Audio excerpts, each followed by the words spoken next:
Paz do Senhor a todos que me escutam.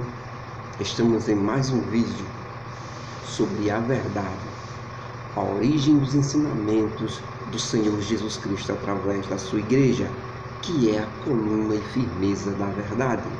Em nosso último estudo, irmãos, sobre a igreja do Senhor, nós vimos os exemplos de Ananias e Safira, dois discípulos do Senhor que, vendo outros discípulos executarem aquilo que Jesus Cristo ensinou, que foi vender propriedades e distribuir para os membros da igreja, dar para os apóstolos para serem distribuídos entre a igreja. Por esse sistema de governo, a igreja primitiva, nos seus primeiros passos, não havia pobre, não havia classe social, não tinha classe baixa, classe média, classe alta, tudo era uma classe só, porque quem tinha mais, vendia o que tinha e distribuía para os outros. Então todos ficaram numa escala só. Não havia pequeno, nem havia grande, não havia rico, nem havia pobre, era tudo de uma coisa só. Exatamente como o Senhor Jesus Cristo queria que sua igreja fosse em todo momento. Nós vemos que isso, com o decorrer do tempo, foi esquecido pelos discípulos do Senhor. Mas a ideia original era essa. Os homens é que falham. Os homens, quando sobe o poder, é que saem do caminho de Deus. Mas esta era a maneira mais graciosa de uma sociedade, de um grupo, de uma comunidade, que era a igreja ali, no meio de toda aquela multidão dos judeus, a igreja ali, aquele grupo ali. Isso era um exemplo tremendo, a distribuição dos bens entre eles. Os outros ficavam admirados, os outros judeus. Aquele pessoal é um pessoal que é administrado realmente por Deus, porque não há injustiça. Todo mundo é igual.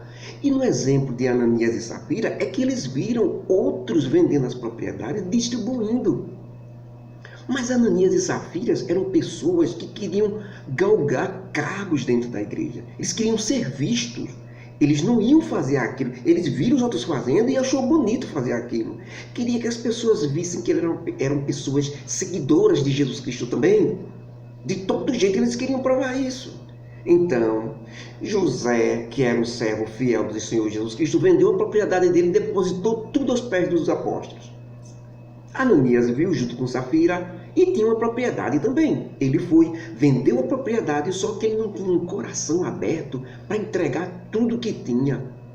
Ele não tinha fé viva de que se entregasse tudo, Deus iria cuidar de tudo. Ele não queria se libertar da sua propriedade. Então o que foi que ele fez? Ele vendeu a propriedade, mas mandou Safira, sua esposa, Ananias mandou Safira, sua esposa, guardar metade do dinheiro na sua casa. Enquanto isso, ele foi para os apóstolos lá, para a igreja onde estavam reunidos. Os irmãos estavam reunidos lá, ele chegou lá e na frente de todo mundo depositou o dinheiro diante dos apóstolos. Só que ele não avisou que ali só era metade. Ele queria ficar com o status de que deu tudo para o Senhor, deu tudo para os irmãos.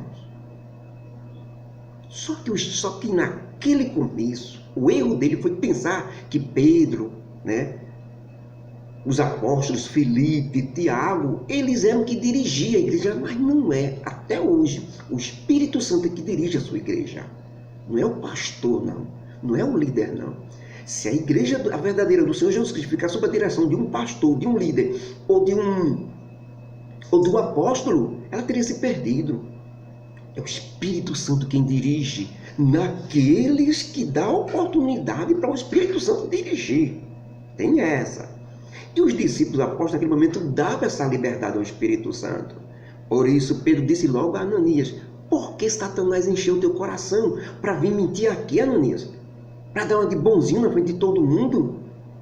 Por quanto foi que tu vendesse essa propriedade? E Ananias disse: portanto, e está tudo aqui. Não, Ananias, tu não mentisse aos homens, não. Tu não veio aqui a mentir a mim, não. Você se enganou, você mentiu ao Espírito Santo. Você sabia que é o Espírito Santo que está aqui, que é o Espírito Santo que dirige. Você sabia muito bem. Você quis enganar, você quis aparecer. Por isso, aconteceu o que aconteceu? Ananias expirou, porque foi induzido por Satanás a tentar enganar a igreja do Senhor. a verdadeira igreja do Senhor. Mas o Espírito Santo não deixa. E ele caiu ali morto. Depois chegou sua esposa, Safira, e ela disse... E quando ela chegou lá, queria ver como seu marido tinha sido honrado pela igreja, pelos irmãos, ver como é que o seu marido, Ananias, estava com status e posição agora que deu tudo, mentira, mas para ela deu tudo, para os irmãos. Só que na mesma hora que ela chega, Pedro diz a ela: e por que Satanás também juntou tu, Safira, junto com teu esposo para tentar enganar o Senhor? Vocês mentiram a Deus, não mentiram aos homens não. Teu esposo já foi enterrado e os jovens estão aí para enterrar você também. Na mesma hora ela caiu, morta. Isto criou, irmão, um temor. Não foi medo de Deus não, viu? Não foi medo do Espírito Santo. Não foi medo de participar da igreja do Senhor. Foi temor. Foi respeito de toda a igreja agora. Respeitava a direção do Espírito Santo. Todos viram que o Espírito Santo estava no comando. E que não adianta brincadeira, nem malícia, nem tentar com picuinha não. Que a coisa ali era séria, que Jesus Cristo tinha criado, não foi uma religião que pode se enganar, não foi uma denominação evangélica que todo mundo engana, até o próprio líder dela engana, certo? Não, Jesus Cristo criou um organismo vivo, uma igreja viva que fala, anda, prega, e o Espírito Santo está dentro dela conduzindo. Não se pode enganar a verdadeira igreja do Senhor, porque o Espírito Santo está dentro e indica. Por isto, a igreja criou mais respeito, todo mundo viu que uma coisa não era uma religião, era um organismo vivo que Jesus Cristo tinha criado, chamado de igreja. Não tinha nome, não tinha cor, não era um prédio não construído não, era um organismo vivo que estava nas pessoas, a igreja. A igreja era formada pelo ajuntamento dos verdadeiros seguidores de Jesus Cristo e crescia maravilhosamente. A multidão dos que criam crescia cada vez mais. De tal forma, o respeito deles agora pelos apóstolos, que eram os líderes locais, mas que o Espírito Santo era o líder maior, mas para os apóstolos eles criaram um respeito muito grande. Por causa disso, eles respeitavam a doutrina que ficou conhecida como doutrina apostólica. Por causa disso também, os apóstolos faziam sinais e milagres incríveis. Até o próprio Pedro, com a sua sombra, curava os doentes quando passava pelas ruas de Jerusalém. As cidades vizinhas começaram a trazer seus doentes, os atormentados de espírito, os mancos, os coxos, e os discípulos oravam e os doentes eram curados, os cegos falavam. Ah, uma maravilha, uma revolução. Isso cria o quê? Isso cria inveja da religião, os religiosos. Aqueles que se acham de ficar no lugar da igreja, aqueles que dizem que é a igreja do Senhor Jesus Cristo, que tomam para ela o nome, religião tal, denominação evangélica tal, que diz que é a igreja do Senhor, esses são os invejosos, querem tomar o lugar da igreja, mas não toma não. A igreja é invisível, não se pode ver. Se tiver um nome, é porque não é a igreja de Jesus Cristo. Se tiver um nome, é porque não é a igreja do Senhor Jesus Cristo. A igreja, o nome dela é essa, igreja, organismo vivo. Não pode ser dado nome nenhum. O nome dela é esse, igreja. São pessoas, são seguidores verdadeiros do Senhor Jesus Cristo. Por isso é invisível. Só Deus mesmo é que vê e contempla toda a sua igreja reunida. Porque há um pouco de todas as denominações que tem um pouco desses membros da verdadeira igreja do Senhor.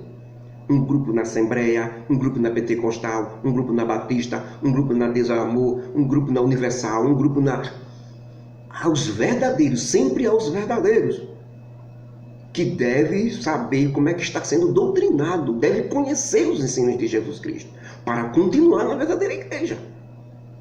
Certo? Então, irmãos, o que é que acontece? Os líderes religiosos,